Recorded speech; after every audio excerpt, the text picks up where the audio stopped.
When it comes to ensuring the safety of passengers in vehicles, seatbelts have long been hailed as a fundamental precautionary measure.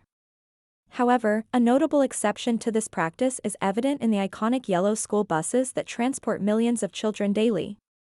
In this video, we delve into the reasons why school buses are not equipped with seatbelts, exploring governmental regulations, safety standards, expert opinions, and the concept of compartmentalization.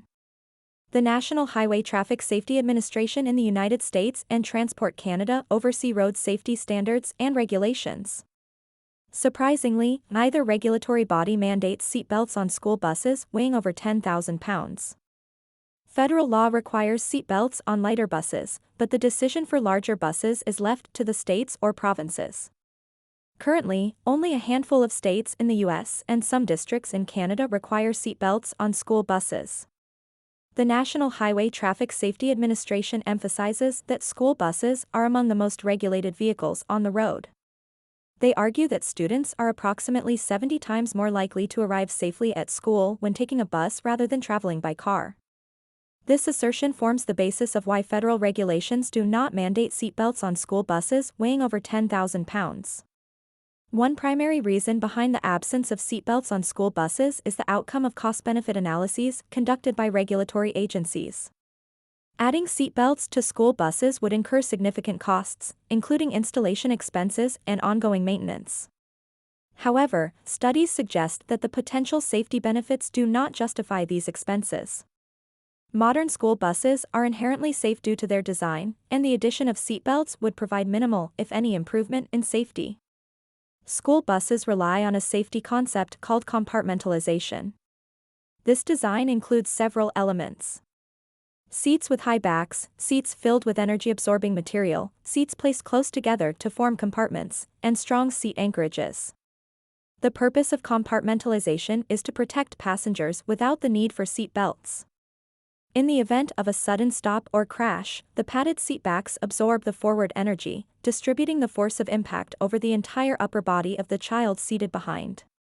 School buses are designed differently from passenger cars. They are larger, heavier, and sit higher off the ground. These factors contribute to the distribution of crash forces differently than in passenger cars. Bus passengers experience significantly less crash force compared to those in smaller vehicles. School buses boast an enviable safety record, being 40 times safer than the average family car, according to the National Safety Council. Each year, over 400,000 public school buses transport almost 25 million children, covering more than 4 billion miles. Fatalities and injuries on school buses are minimal, and studies indicate that seatbelts would not have prevented most of the rare incidents. Beyond safety considerations, experts express concerns over the practical challenges of implementing seatbelts in school buses. The dynamic nature of children, coupled with the difficulty of ensuring proper usage, poses significant hurdles. Bus drivers, already tasked with the responsibility of safely navigating the roads, cannot reasonably enforce seatbelt compliance among a potentially large number of students.